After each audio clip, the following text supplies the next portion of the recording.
Money is not neutral. It carries culture, history, and expectations. Join us for honest conversations about the real costs behind how we live, love, give, and just survive in this complex world. Money. It is not black or white. Powered by GoTime. Inna Mapalomaku. And I'm Maya Fisher-French. Welcome to our podcast. Now, Maya, on this podcast, we often talk about women and money. I mean, my company is called Woman and Finance. And normally people who do write to us are women. But we knew from the get-go that obviously there are men watching this as well and listening to this. And so we had to bring in someone to talk about men and money. And I think it's not just for the men, it's actually for the women as well, to understand what is it. You know, there's two of you in a relationship, and how is a man responding to the financial pressures in that household? And then I came across this fantastic book, Financial Therapy for Men, and I'm going to read you a little extract. With women rapidly outpacing men in obtaining university degrees across all three demographics, the rise of the female breadwinner directly collides with the traditional masculine pride. Far less attention has been paid to the psychological, emotional, and cultural frameworks that shape how men experience financial distress. And I think that's really what we want to talk about today. Yeah. And to help us have that conversation here, we have Prof. Prince Sapong, and he is a professor at the University of the Free State, and he wrote this lovely, lovely book. I tell you, Prof, when I came across your book, I was like, we found the right person. And I was so excited that you were prepared to get on a plane, fly here and be here. So I just want to say really thank you. Thank you to you for joining us. No, thank you for inviting me as well. I appreciate it. And I must say, Maya, when I was doing my postgrad investment planning, one of the books that we were using as a textbook, he wrote. So we've got the right person today. We have really got the right person. He ticks all the boxes. Don't worry. For our listeners, we bring in only the best. I think one of the things that I've come across, and I don't know with you, Mapalo, but we know Mapalo deal with people who are in financial distress, and we do a money boot camp. I've started to really notice in conversations how often the man, the husband, will not discuss money with his partner, and often he'll be paying all the bills, and she may be spending, she may be buying clothes or whatever, and he's not disclosing to her that he's struggling to make ends meet. And you talk a lot about this in the book. So I want to kick off with you around this. I want you to start with this idea of the male identity to provide. It's a very interesting, phenomena where I believe that we don't talk about it in a broader, more nuanced and all-encompassing perspective, because, being a provider is a sense of identity, and a sense of pride, so you don't wake up complaining about being a provider. It's the ability to provide gives you that sense of purpose. And so we need to acknowledge that it is a part, and a healthy part, of a man's identity, being able to wake up every day, being able to provide. And psychologically, even when you take men aside, the ability to give, for example, has a real positive psychological impact. And so tied to the social expectations that men are obviously socialized into, the ability to be that provider is tied to your identity. And so if at any point that identity fractures in any way, it's basically your masculinity being fractured, and you wouldn't want to be exposed. Nobody wants that exposure. So sometimes when we talk about the whole man, provider, and identity, let's step a bit back, whether as men or women, to say, would you want your bank statements to be published online? And that is how a man would feel if, at a point it feels that the provider identity is being fractured. And this is where that friction or tension comes in, which we would need to possibly, discuss a bit more to unpack. So, you said something very interesting, that would you want your bank statements published online? There are studies that show that people would rather walk naked on the street than have their bank balances published. But for me, what's interesting is, why is it with male they identify being a provider with masculinity? That's because that is essentially what masculinity, amongst other things, is about. You know, if you're not able to provide, to protect, you know, then what else is left for most men of your identity? And here's the thing, there's nothing wrong with the desire to provide. Without provision, there will be no existence. You know, so it's not about what is wrong with men and their identity too tied to being able to provide. But this is how society is structured. In fact, when you look at all dating apps, online dating apps, you would find that for women, for example, and a study had actually gone to confirm that one of the things they expect from the man is that he should be earning a bit more. So it's not about what's wrong with men or the problem with, attaching money to masculinity. But, well, without it, pretty much nobody is going to select you. And, and so it's not about just the man, but, you know, it's about society. And let's not forget that masculinity does not occur in a vacuum. Masculinity is how I see myself, but also how you see me.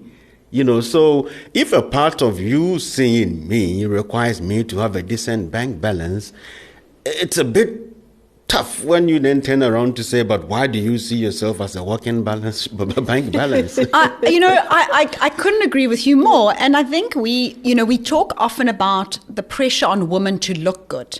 And we spoke about it, I think it was our second episode, about why is it so important for us to have our hair. Look at us, our hair's done, our nails are done, we're presenting. Because what are men looking at on those dating apps, right? So Exactly. men are looking for a female that looks a certain way, and women are looking for the bank balance. So we are entrenching these stereotypes every single day. So you're right. Why are we questioning it? But we sit now in a world where women are now earning more. And I'm going to tell you, Prince, how I feel about this. And I know Mapelo shares the same thing. Both of us work. We are both married. We both have children. And I do sometimes feel that there have been times in my life where I feel I've had to carry more because for some reason, although we're bringing in the income, we don't always feel our partners are stepping up on all the unpaid labor, all the additional things that go to holding that family together. And I think that's where the frustration can sometimes come. Mapelo, I don't know if you want to share your deep relationship issues on there. Thankfully, I do have a partner, like, you know him, where he really steps up. But 100%, there are times when I feel like, hey, do I have to remind you of this? And I think that's the frustration most women have. And considering, again, the fact that we are earning. But do you think, and Prince, I was just listening to you now thinking, is it not also that we have an expectation of their need to earn? So we start saying, well, hold on a second, I shouldn't have to be earning and doing this. Do you see what I mean? Yes. So our identity is more on the caregiving side, and there's perhaps a slight resentment around the fact that we are now also doing the earning. So how do we... Look, we're getting very real here. We should get real. But talking of reality... there's a recent study that was done in the United States by the CFP board on women and finances. And interestingly, amongst the top 3 financial objectives of the women in heterosexual relationships that they interviewed for this research was caregiving as part of their financial objectives. So it's quite an interesting dynamic where, on one hand, the actual caregiving and the homemaking also is a financial objective of women, and the top one is that. And then the narratives around, women and extra caregiving and all becomes almost like, on one hand, you're saying, and I'm reflecting it back to you, this is your top 3 priorities and what gives you a sense of purpose and everything. And then you flip and then say, but I'm doing a bit too much of it. Now, 2 things can be true at the same time. whilst you're pursuing your financial objectives, which you report as caregiving being one of the most important, beyond a certain point, it becomes a bit too much, And so the conversation, I believe, shouldn't be about I'm doing more versus you are doing less. It's about accepting that I am pursuing my own financial objectives, but beyond a certain point, it crosses the boundary to be a bit more of a detriment. So how we frame the conversation, and here we as researchers are not doing much of justice to how research findings are presented, but how we frame these narratives play a major role in how we start the conversation, because I do not think most men would simply say, well, this is your role and you must do it, especially in our current economic dispensation. Majority of men, in fact, intellectually would prefer if their partners are earning more than them, if it brings in more income to the household, But the other part is that emotionally, a lot of men also do not know how do we then manage it within ourselves. So it's not about, I don't want you to earn more and still do more housework. It's in the intellect and the emotions are two different things. And so how I process this is where we would need a bit more, open conversation, acknowledging each other's shortcomings, because it's almost always, well, the men don't want to acknowledge, the men don't want to do a bit of more care work. But shall we start from the fact that you've also stated that this is your financial objective, so you do not also downplay the part of living your own life's purpose? Sure. Okay, but Prince, let's say you are, I'll give an example. When my husband's business was not doing well, there was a couple of months that, we had quite a lot of pressure. And I remember he really didn't want to talk about it. And I could see, normally we talk about money, we know what's going on, we know what we're saving, we know what we're investing, we're on the ball, we are on the same page together. But I think there were 2 months where I observed that this person actually is running away from me. Right? So it's that during that stress period. So just when we as women need to connect, they draw. Then they draw, right? Where I was thinking, hey, let's sit down. We can get through this together. I mean, when I started my business, I had absolutely nothing, and he supported me. So it was just the shock that I thought this person knows that I'm here for them, and yet here they are, literally running. So how do you actually get to sit down with someone and have this conversation when, again, you are saying they feel that their masculinity is being threatened?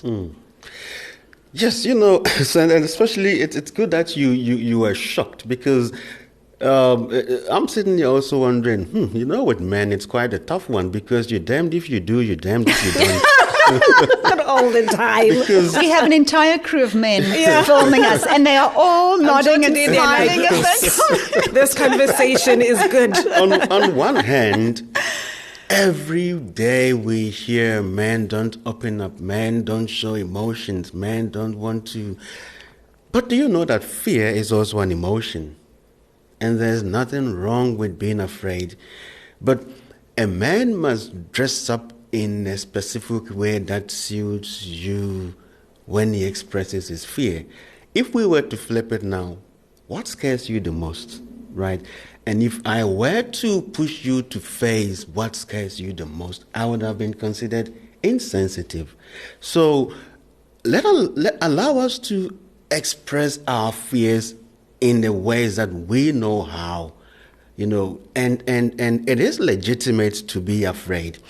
And if my fear is expressed in a way of not wanting to speak, it's a signal to say, at this point, I'm afraid. And also, because we have been socialized not to express and verbalize this fear, and sometimes there's a wrong perception that men don't know how to express their emotions. A part of it is true, but I can tell you without even knowing the details that behind that wall is risk management. Behind that wall is juggling hope, because he is building a business, so a part of him is hopeful that it's going to pan out. A part of him is anxious that it probably will not pan out. A part of him is also trying to protect you from excessive spillage of distress. So at this point, there are possibly 5 different emotions that he is juggling. And there's this concept that I call toxic vulnerability, where if you do not measure the extent to which you let a man open up, you are disarming his hopes, you are disarming his risk management, all for speaking right here, right now. So it's about sometimes sitting silently to let the other person know, I feel your fear, and I'm not demanding any expression of it now because it's a lot, So it's being conscious about not disarming the man at the worst possible time, but sitting with him in silence, allowing him to know, I see all that is going on behind this wall. And once he notices that you see, it allows for the opening up. All men open up. Again, they say men don't express emotions. How many times have we seen Cristiano Ronaldo crying for not again winning the World Cup? And he's as masculine as they can. How many times have we seen men cry because of the loss of a loved one? How many times have we seen men cry when there's a newborn? It's not that men don't cry, but men don't cry when masculinity is challenged or fractured. And that's because at that point, if that is all there is left, you don't open up to expose it. So we need to be conscious of some of these social narratives, which are not true, but actually trumps reality. Because how many times have we repeated it that men don't cry, men don't show emotions, whilst every time on TV seeing men crying? So it's about beyond which point do we acknowledge that opening up at this particular time is disarming the man, disarming his hopes, disarming his risk management, and once we know that, it allows for a bit more compassionate conversation, allowing a man to sit in his fears is also a means of showing compassion at a difficult time.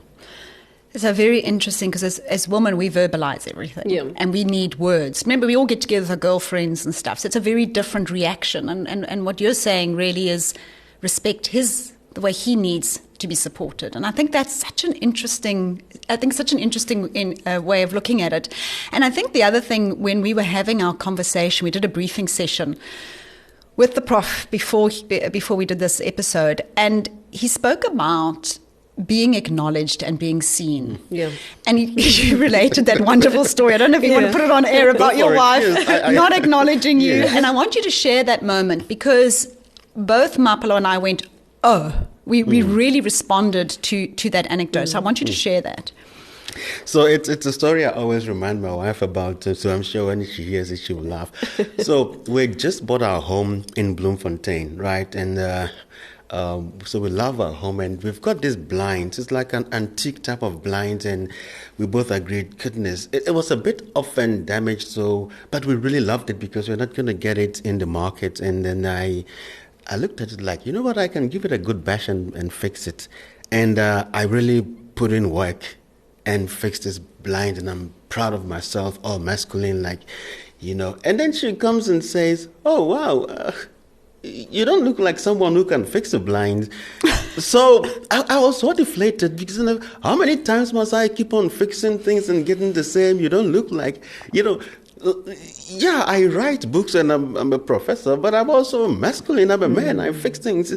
And what I was expecting, just a simple well done to really inflate my masculine ego, it again went back to the same narrative that I look like someone who only writes books.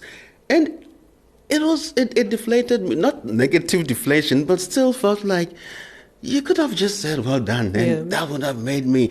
So sometimes, when we talk about masculinity, and it's not about always the big things that are a lot of unacknowledged little relational, interactions. And an interesting one, which I read on the Wall Street Journal, actually was around Father's Day.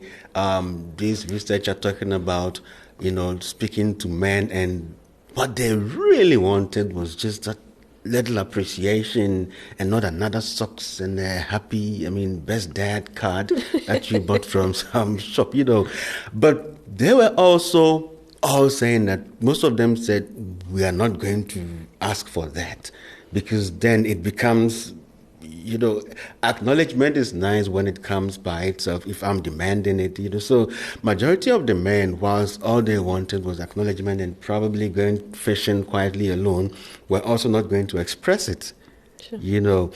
And so a lot of them smile and then took their socks again and the cards and then, and pretended they were happy. Pretended Keep quiet. Because expressing it too could actually damage the whole experience. And so you grab your socks and put on a smile. So it sounds like a lot of men do not express their needs. Just from that research, that, a simple thing as perhaps I want a day off. Perhaps I want to go fishing by myself without my children.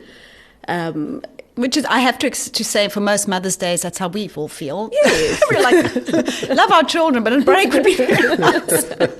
But again, it's the narrative that we take on so much of the caring. So you deserve on this one day to be without your children. Again, the narratives that we keep on saying, and they become reality. I want to pick up on that because you have such a wonderful way of talking about men as a portfolio life. And I think this brings in this idea of how do we get past this, I do this, you do that, and then we're bumping heads when I feel like I've taken on too much. How does a man relook his masculinity or his role in a family dynamic or in the world that's not just about money? Because it's not just about money, and all men know it. But we don't have conversations that allow us to express it in ways that we are comfortable with. So in financial therapy for men, I talk about masculinity and how we manage masculinity as how we manage a portfolio. So whether we accept it or not, the provider identity is one of the most important in our portfolio. It's almost like having equity in your portfolio. That brings growth. And literally, if you don't provide, we don't eat. So it's a very important identity that we need in our portfolio. But any good or sensible portfolio manager knows that you need to have a well-diversified portfolio where even when you need to grow your portfolio, you need equity in the portfolio, right? But you also need stability in that portfolio through your more liquid investments like money market funds or even cash. It allows to have a properly diversified portfolio, and especially with life, when we are drawing always from our portfolio, having that diversified portfolio really helps when the market crashes. So in terms of men and care work and one of the things that I speak about is every man, regardless of your goals, your ambition, you need to hold a well-diversified masculine portfolio. And in that, the provider identity is your equity that brings the growth. It's your pride. But no sensible portfolio manager ever holds only equity, because the markets will someday tumble and you need that liquidity to get you through. What brings us that liquidity? The daily things we can get involved in. So if it is expressed as me holding a more diversified portfolio to prevent market crashes or identity crisis, Me doing dishes is not me being feminine, but me taking conscious steps to diversify my portfolio. Doing a bit more of the care work, is me taking a conscious step to diversify my portfolio. Me seeing that I'm a dad, I'm an uncle, I'm a coach, I do other things, I'm an artist, I'm a writer. Away from the money, the provider identity, allows me to see that I'm more than just a bank balance. And in those times when life happens where, let's say you lose a job, for example, it's a hard life event, but if I've already built this well-diversified portfolio, just like market crashes happen all the time, I have other identities that I have consciously cultivated, which holds me down until I find my feet. Eventually, the market will recover. Eventually, you will find something. Even if it doesn't have to be, it's not as your previous job, it's not paying as much. The ability to still use other identities to hold the fort keeps you going. So you don't lose yourself. And mind you, the provider identity doesn't only cover money. It's just that, again, narratives don't allow us to cultivate the other provider identities. The ability to coach, the ability to be with your own kids, other children, the ability to be a present husband. It's providing emotional support. How many times will women cry on the shoulders of men, but that is not considered as a provider? So provision goes beyond the financial. It's the emotional, it's the physical protection. That feeling that a man is in the house provides a sense of security.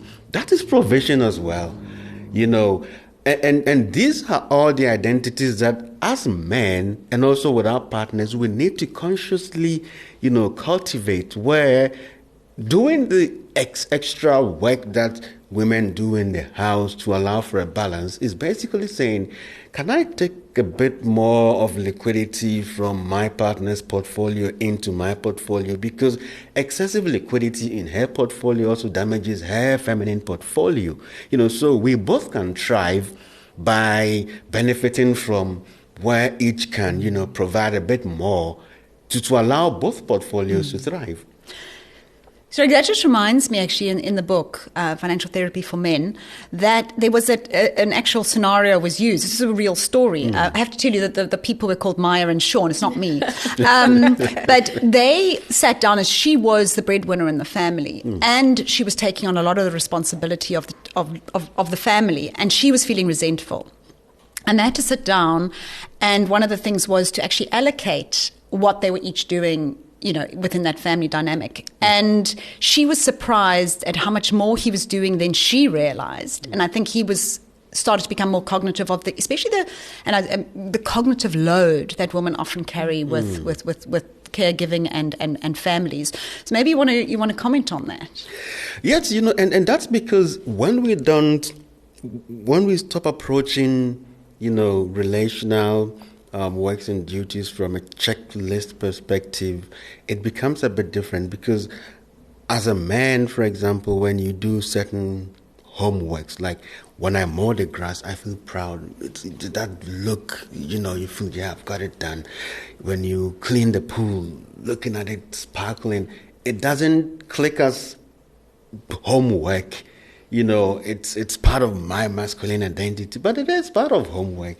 When I fix a roof without calling any, handy person, it feels so great. So we don't tick those things one by one to say dishes, check or balance it out with the slides. You did the cooking, I did the pool. So because a part of the work that men do also fits into the identity, and also the narrative, the culture that we live in now doesn't allow you to even count, and so once a lot of the narrative focus on women and the work they do in the house, which is a lot, so we're not discounting it, but within homes, the researchers they've done their work and they've gone to bed, but those shouldn't influence how our conversations, go about. And it would be then helpful where we move away from the checklist perspective to a more of a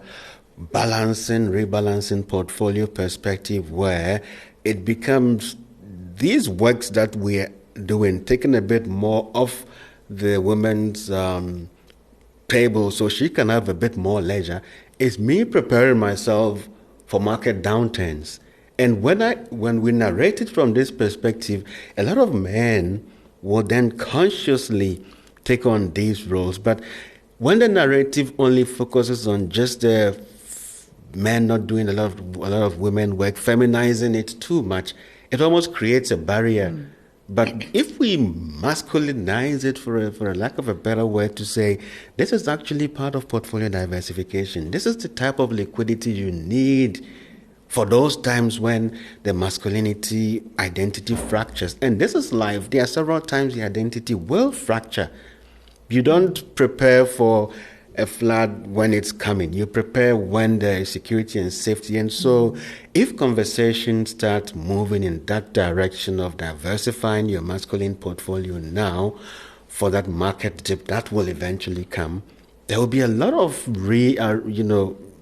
redesigning of workload in the home, which will provide women to some extra leisure, which they legitimately also deserve. Yeah. So I just want to make that one comment of have the conversation during good times. Yeah, no, absolutely. I think that is key, Maya.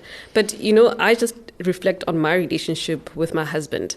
One of the things that I praise him a lot for, and I did not realize that he gets such a kick out of it, is he likes to spend time with the boys, like a lot of time. And I always say to him, reaffirm him and say, you know what, of all the things that I've done right is choosing you to be the dad for my kids. And that has made him even do more and more and more when it comes to the kids. But now, that is with partnerships where you can sense and see what's going on in someone's life. Now, let's add another layer to it. Let's say you are a man, you have siblings perhaps. I'm giving this example because this is exactly what's happening with one of the candidates in the Money Boot Camp. On the same page with the partner, but he has 3 other brothers who are not working, right? And they are trying to get their finances sorted out, but every single month he has to give over 3,000, sometimes even 5,000 every single month. How do you start having conversations with people who are not your partner, who do not have that lived experience with you every single day? How do you start saying, hey, actually, my finances are actually not good? In this example, he is the first one to go to university. He's the first one in his home to buy a car. He's the first one to buy a house. And every single month he has to give upward of 5K. And I'm sure somewhere in the conversation, Ubuntu will pop in, eh? Yes, of course. Yes. Of course. So I've actually talked about this in one of my books on Frontiers in Financial Psychology, where I say, we all have limited resources, right? Again, so from looking at it from the portfolio perspective, we don't have infinite resources. Every expenditure comes with an opportunity cost. So it's about, one, being conscious of exactly what you are doing to your portfolio.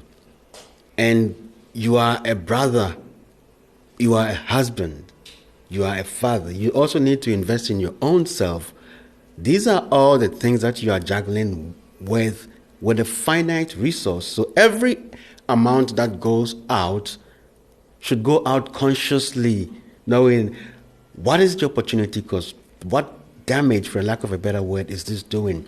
So I've seen that a lot of times you hear Ubuntu pop in there, and I always remind people, what does it mean? Literally, I am because you are, because we are.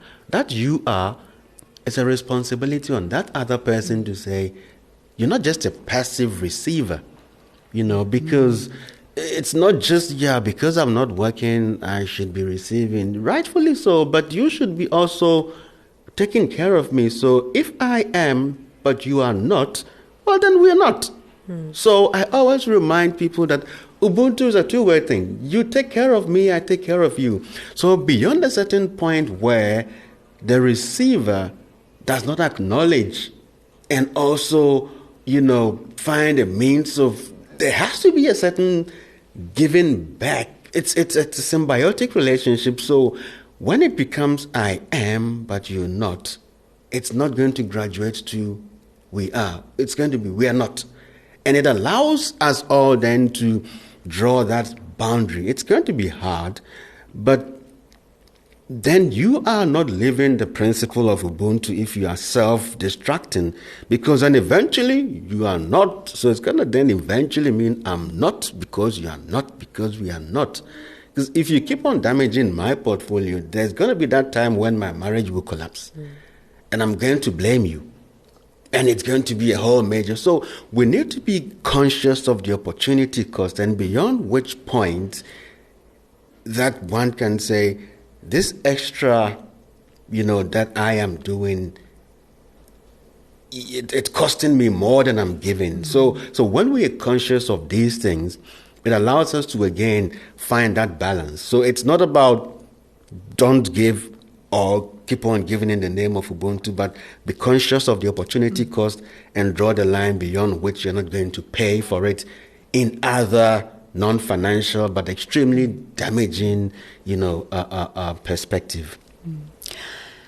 There was something else in the book that just hit me between the eyes, and because it related completely to my marriage. And this was around life insurance.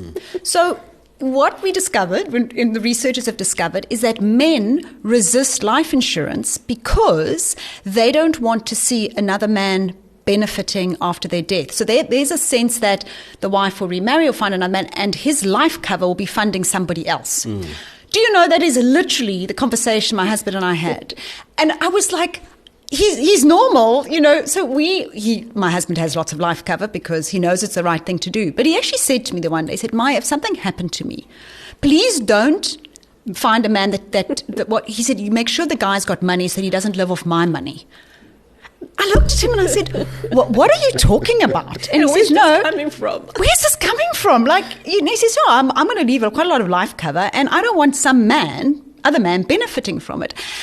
This was totally came out of nowhere for me. And I read this in your book. This is a real thing. And this is why people struggle to convince a man to take out life cover or to write up a will or all of these things. So please explain the psychology to me. We all want to hear this. Masculinity tends to also be a bit territorial. It's almost like if your husband you're working, you say in the mall or wherever, and another man disrespects you in any way, he would rather the man disrespects him directly. He's going to be less angry than if another man disrespects him. So it's that kind of territorial, thing that sits with men, which is biological, but also it's logical. Nobody wants to work hard for another person to enjoy, So when you look at it from breaking my back whilst I'm gone, and then the man hops in to just, lots of money. It's a bit unpalatable from whichever perspective you look at it.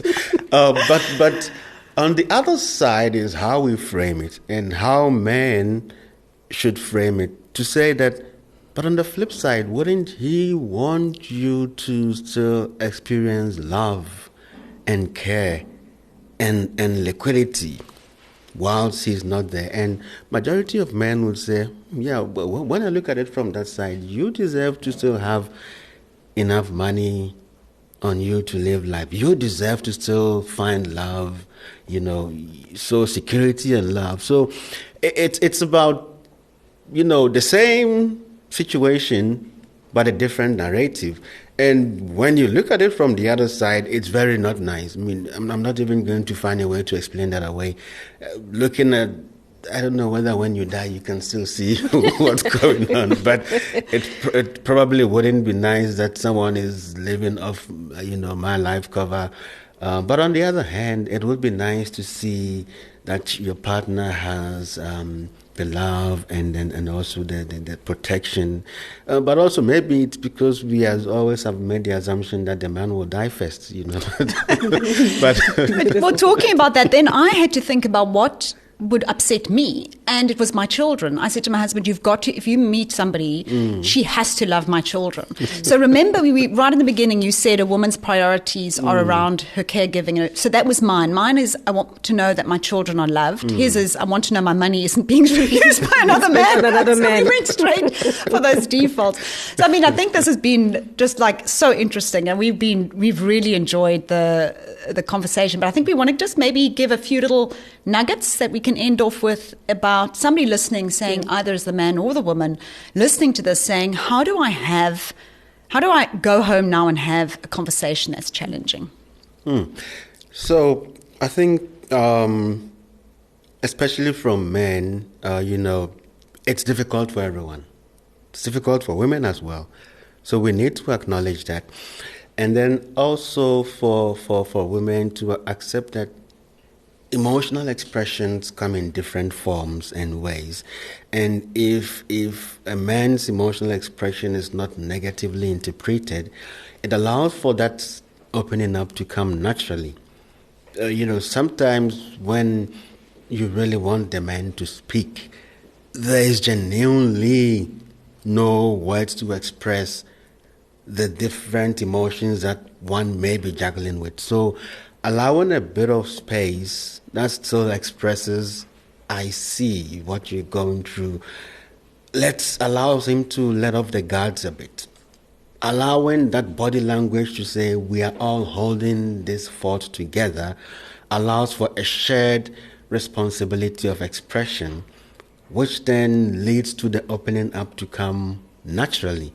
And when we allow ourselves that space, it really becomes helpful, to then move into the conversations in a more healthy way, in a more balanced way, as opposed to identifying the fear and saying you're drawing you're just shutting down. It becomes very unhelpful, but saying, I acknowledge what is going on. Sometimes you don't even need to express it in words, but I see you. It allows for a bit of the burden to, because a part of it is also his natural instinct to protect, also saying that I'm going to hold this wall so that this excessive negative, distress doesn't seep onto my partner. But if you allow him to know, look, we are holding this together, it allows for an opening up of a conversation. It's about us both understanding that we express our emotions differently, but we can all meet each other halfway. And that halfway approach allows for a more balanced, relationship and also portfolio creation, since I speak a lot of times in terms of portfolios. Yeah. And I think showing appreciation for what he is doing Yes. and has done in the past. Thank you for what you have done or currently do. Yeah. But also, what advice then would you give to the man when it comes to extended family? Nobody has unlimited resources. Every financial decision comes with an opportunity cost. We are all paying for something, not just the men. We are all paying for something, the women too as well. So even in a home where you are taking your own monies to pay, indirectly your partner is also paying the cost, because this is an extra rent we don't have to juggle in the house. So it's about being conscious of what you're doing. A lot of people, you'd be amazed, are not conscious of the actions. They only look at the Ubuntu part, which is always called half Ubuntu. Without looking at the other part, the costs. Every expense, every money going out is a cost to the family. And the question then that the man must ask himself before even your partner asks you is, how much am I paying? And by how much is not that 5,000 rands going, but how much is it going to cost these relationships? Every expense is a cost.